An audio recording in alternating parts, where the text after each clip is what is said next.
Coming up on this Thursday edition of Daybreak, the Korean government is expected to announce a substantial increase in cigarette prices today as it looks to bring down the nation's stubbornly high smoking rate.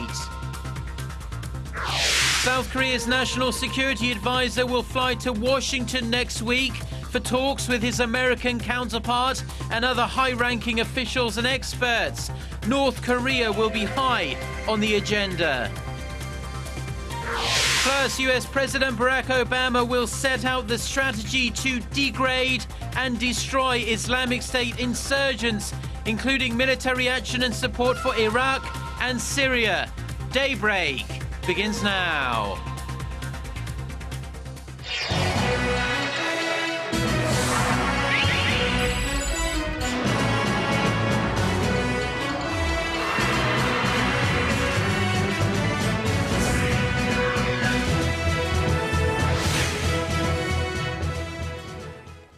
Hello and thanks for joining us. To our viewers around the world, it's 6 a.m. on Thursday, September 11th here in Seoul. I'm Mark Broome and you're tuned in to Daybreak.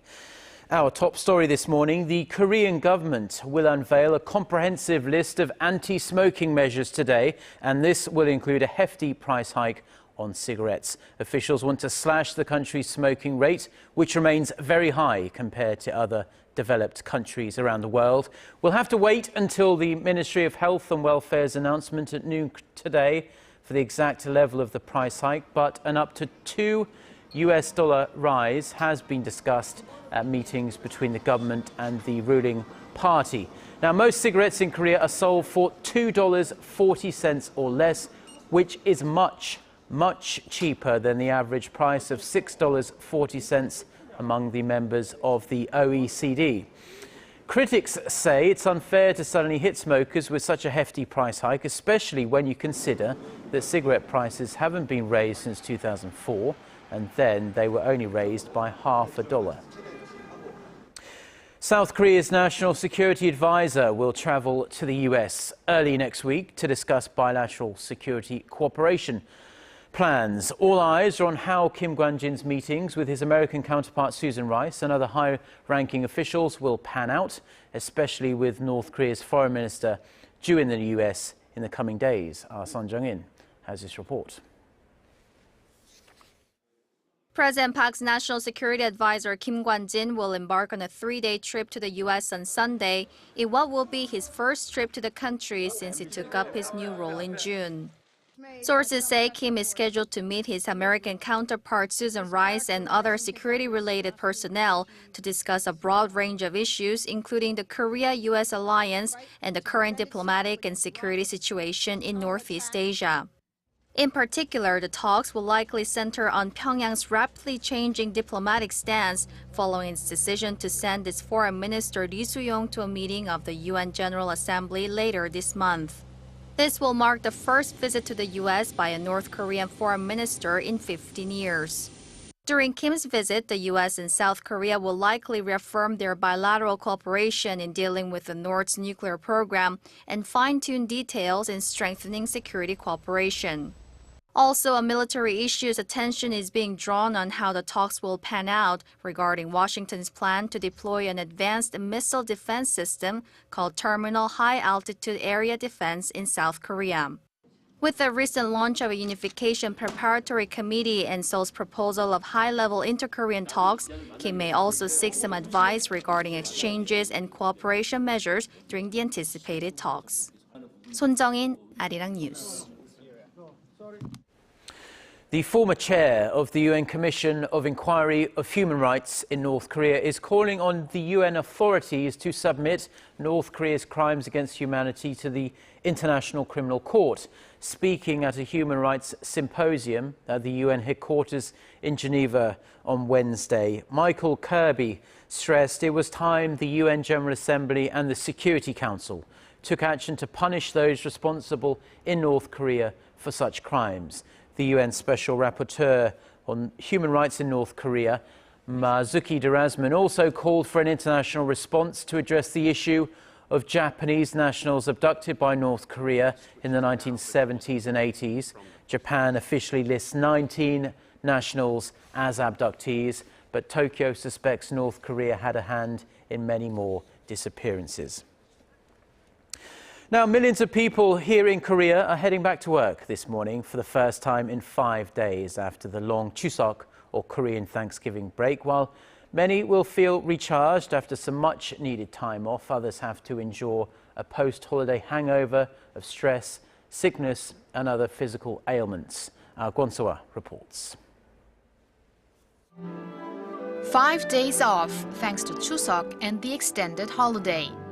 But for some, that's not necessarily good news because it actually means additional work and stress.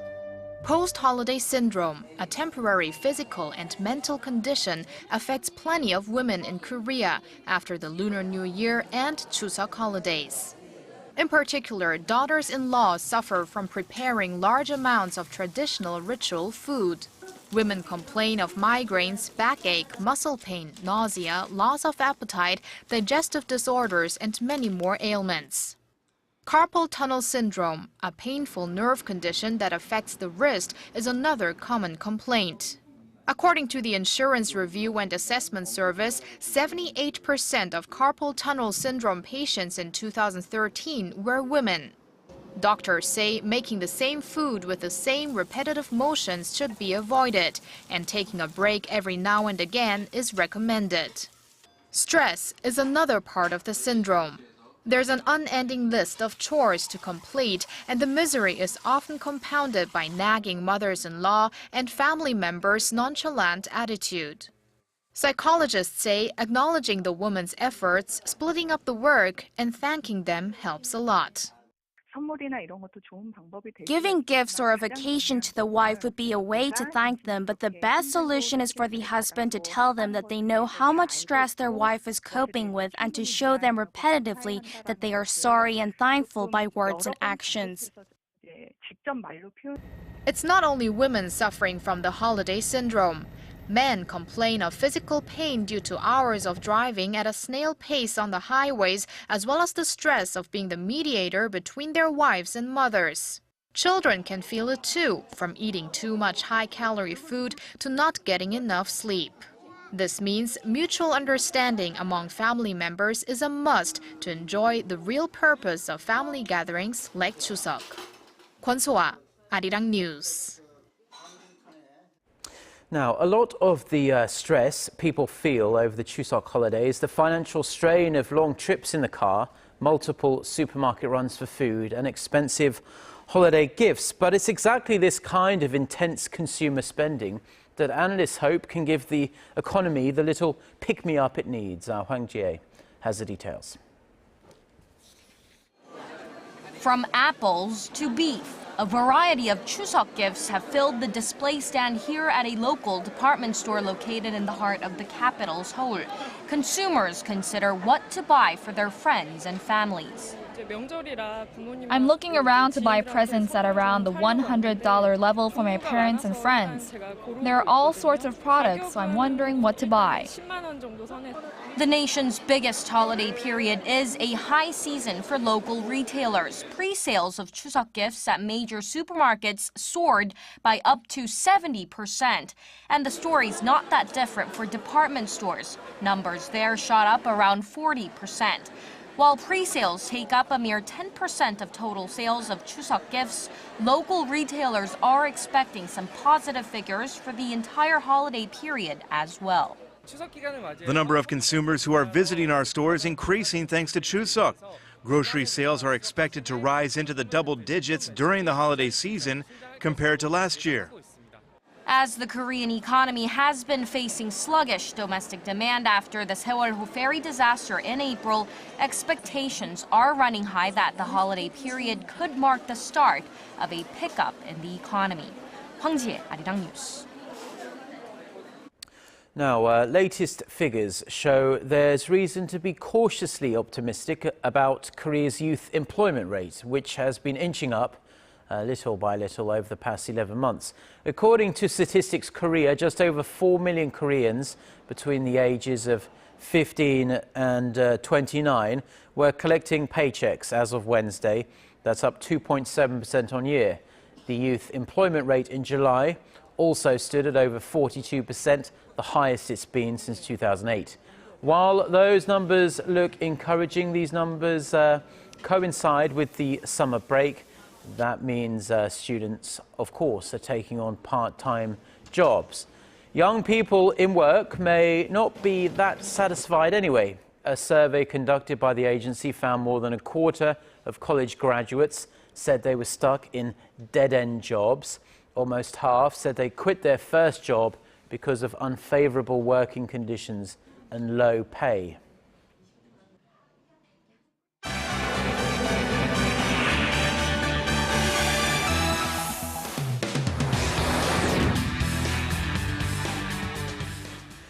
Right, well, now it's time for a look through the international headlines we're following on this Thursday morning. For that, as always, we turn to our Eunice Kim standing by at the news center. Good morning, Eunice. And good morning to you, Mark. U.S. President Barack Obama is set to lay out his broader strategy against Islamic State militants in Iraq and Syria at 10 o'clock Korea time this morning. The announcement will come just hours before America greets an anniversary of the 9/11 terrorist attacks. It will be watched closely for indicators of a sustained U.S. intervention, which would mark a shift from an earlier vision of ending American involvement in the region. And ahead of President Obama's televised address, the White House said it has all of the authorities it needs to proceed with its comprehensive strategy to degrade and ultimately destroy IS. The plans could include an extension of American airstrikes to Syria, where a civil war continues to rage. President Obama spoke to Saudi Arabia's King Abdullah about the raging militant group on Wednesday, as America's top diplomat John Kerry is rallying support in the Middle East to put together a broader coalition with regional partners. Kerry kicked off his tour with an unannounced visit to Baghdad, where he held talks with Iraq's new Prime Minister, Haider al-Abadi. Kerry is set to make stops in Jordan and Saudi Arabia this week as well. Thank you very much, Prime Minister. Ukraine's President Petro Poroshenko says it estimates, or his country rather, estimates about 70% of Russian troops have left its borders as a ceasefire between Kiev and pro-Russian separatists appears to hold. Moscow has consistently denied sending troops into Ukraine, contrary to what Western leaders believe, including NATO. Poroshenko promised more autonomy for rebel-held eastern regions with a related bill that could be introduced as early as next week, but rejected a federalized eastern Ukraine. Meanwhile, Russian President Vladimir Putin promised his country will respond to military moves by NATO with new nuclear and conventional weapons, as his military successfully test-fired an intercontinental ballistic missile from a nuclear submarine. And returning to Syria, an international weapons watchdog says toxic chemicals, most likely chlorine, was used as a weapon systematically and repeatedly in attacks on villages in northern Syria.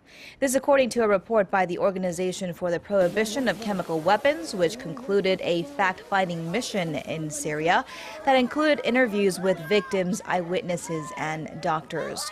Both the regime of President Bashar al-Assad and rebels have accused the other of using chemical agents in fighting that has continued since March of 2011. Witnesses generally link the chlorine attacks to bombs dropped from helicopters, a tactic often linked to Assad's regime. And campaigning in Edinburgh, British Prime Minister David Cameron made an impassioned plea to Scots not to support a secessionist movement from the United Kingdom. Cameron told them if the UK breaks apart, it breaks apart forever. Scotland is set to hold an independence referendum on September 18th. The British Prime Minister has been front and center in the so-called No campaign.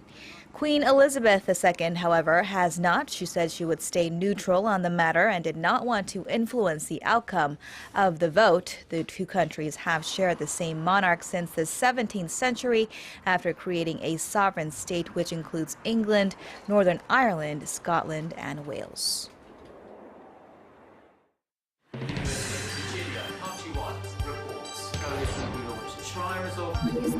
We start before the sun rises to bring you the latest stories out of Korea.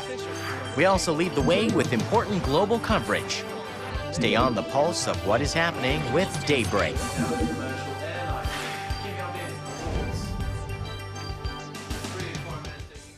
Now, an Apple launch always causes waves within the tech world, and the iPhone 6, iPhone 6 Plus and Apple Watch presentation this week was no different.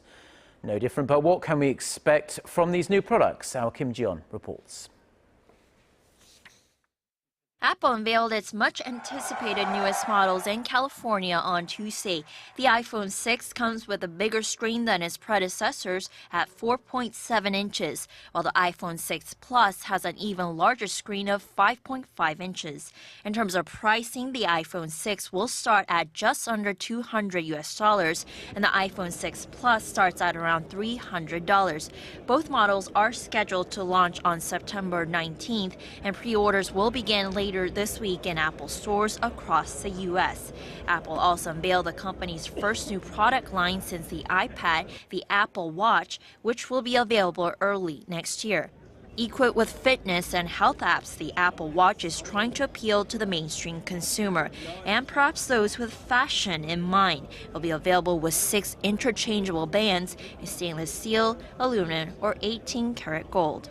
Technical products have always been defined and championed by geeks, by technophiles, people who look like Bill Gates or Mark Zuckerberg. This is something completely different. This is technical combined with luxury. We've never seen technical products made with fine leather, with gold. This is something new. It's a new category of product, and I think it's going to be tremendous. I think it's going to bring in a whole new type of customer.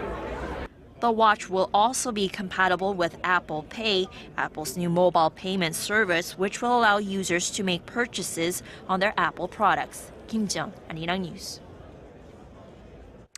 Now, Korean dramas and K-pop have made a huge splash on the global stage and continue to do so. So, could Korean animations be next? A lot of people think yes, they will be. Well, our Shin Se-min reports on one wildly popular cartoon that will be coming to your smartphone soon in game form.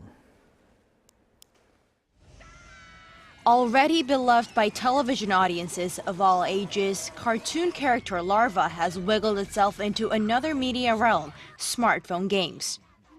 Distinctive and at the same time funny characters like these will draw people in, eventually providing users with original entertainment. The users may be as far as Southeast Asia and South America in countries where the animation is already popular. The creators of the game hope it's just as well received. Diversifying and expanding into overseas markets, we are trying to reach emerging markets such as Brazil and China. Korea dramas and Korean pop music have already proven themselves to be popular overseas. The success of Larva and other animations has some wondering whether cartoons may just be the next big thing. Shin Se-min, Arirang News.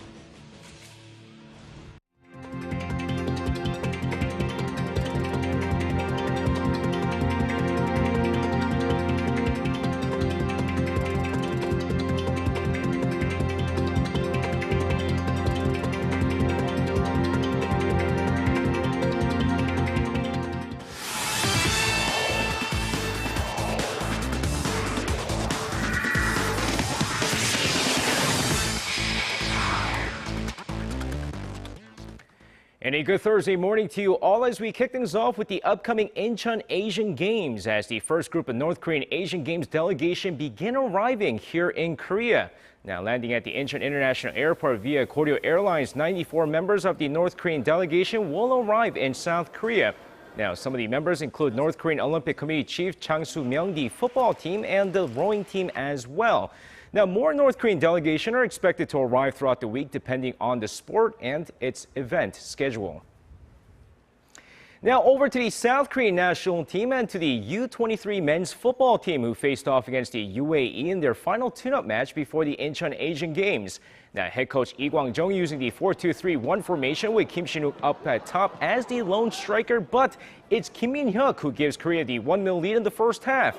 But a goalkeeper mistake by Kim Seung-gyu leads to UAE leaving the match at 1-1 before Kim Seung-dae scores in the 75th minute, giving Korea the 2-1 lead and the win. Meanwhile, Korea will play their first Asian Games match on the 14th against Malaysia. And now shifting over to the 2014 International Shooting Sport Federation's World Championship, which is currently taking place in Grenada, Spain. There, the 34-year-old Jin Jong-ho was able to break a world record that's as old as he is. Now taking part in the 50-meter men's air pistol event, the Korean sharpshooter scores 583 points, setting a new world record and winning a gold in the event. Now for Jin, not only does he break a 34-year-old record, he also wins his first individual gold at a world championship. And now moving over to the 2014 Arirang Championship, the final LPGA major of the season. Now for two Korean LPGA golfers, Park Se-ri and Park In-bi, it's their chance to earn a career Grand Slam with a win. Now with the event taking place from September 11th to the 14th at the Arirang Resort Golf Club in France, Hall of Famer Park Se-ri and world number 2 Park In-bi look to storm through the 4-day event, hoping to win the season's final major and also claim a career Grand Slam. Now, if any of the two achieve that feat, they will become the 7th golfer to do so. And now over to some Wednesday night's KBO action. The Nexen Heroes continue their winning ways, beating the Hanwha Eagles 4-2 with the LG Twins crushing the Kia Tigers 12-6, as well as the Lotte Giants who cruised past the SK Wyverns 11-5. Meanwhile, let's take a look at the Samsung Lions take on the NC Dinos. And of course, going into the game, here we go over to the 4th inning. Veteran Lee Ho-jun RBI single to left gives the NC Dinos the 1-0 lead before Ji Seok-kun makes it 2-0 with a single to right, scoring Lee Ho-jun from 3rd. But the 6th inning Lion King Lee Seung-yup deep to right field. That's number 30 on the season as he becomes the oldest to hit 30 in a single season. Now fast forward to the 9th inning, wild pitch with the bases loaded here ties the game at 2 apiece. Few pitches later, Park Chan-do, that's a 2-run single to left center, his first career hit and a big one at that, as he helps the Samsung Lions rally back to win this game 4-2. And now finishing things off with some midweek K-League Classic action, the Pohang Steelers sneak one past the Jeonnam Dragons 1-0 with FC Seoul beating Seongnam FC 2-1. Busan and Jeonbuk draw 1-1 and Gyeongnam FC and Incheon United drew as well 0-0 and Jeju United defeated Sangju 2-1. Meanwhile, let's take a look at the Suwon Samsung Blue Wings take on the Ulsan Hyundai Tigers. Now, a rather slow start to the match with very little opportunities in the first 25 minutes, but in the 28th minute, the first goal, an own goal by Ulsan's Kim Keun-hwan, as Suwon takes a 1-0 lead. The 36 minutes, that's Seo Jung-jin there, that makes it 2-0 Suwon. Now Ulsan starts fighting away the second half, but Suwon's defense does the rest as they hang on to win this one 2-0, your final score.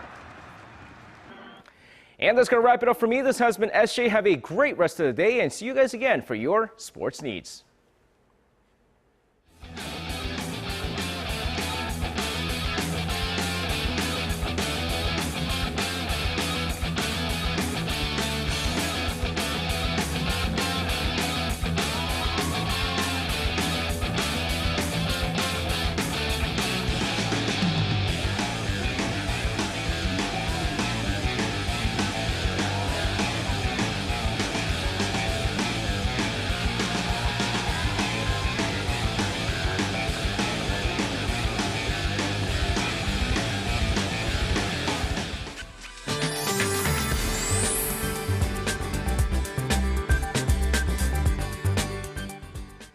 Good morning. Well, thankfully, the weather was on our side throughout Chuseok holiday, and it seems like we'll continue to have those delightful weather conditions today and for the remainder of the week. And most of the regions right now are waking up to mostly sunny skies. As we can see, there are hardly any clouds hovering over the peninsula. But as we head into the afternoon, more clouds will be rolling into the peninsula, so the highs are expected to be slightly cooler than yesterday with the clouds coverage. So let's take a closer look at today's temperatures.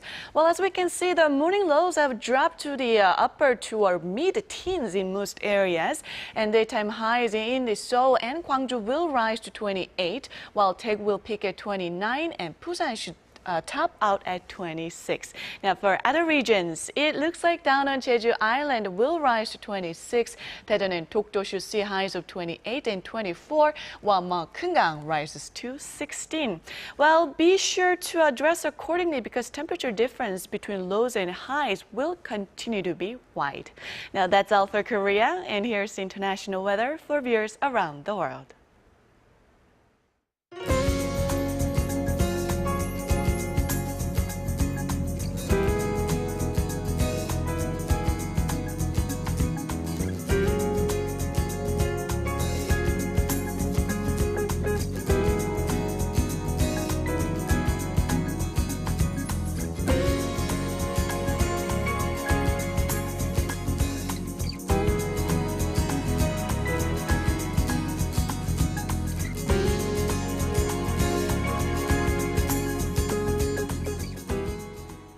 Well, those are the stories we have for you at this hour. Korea Today is coming up in 30 minutes' time, and we'll be back throughout the day with more news updates. I'll be back at 10 a.m. Korea time. Until then, goodbye.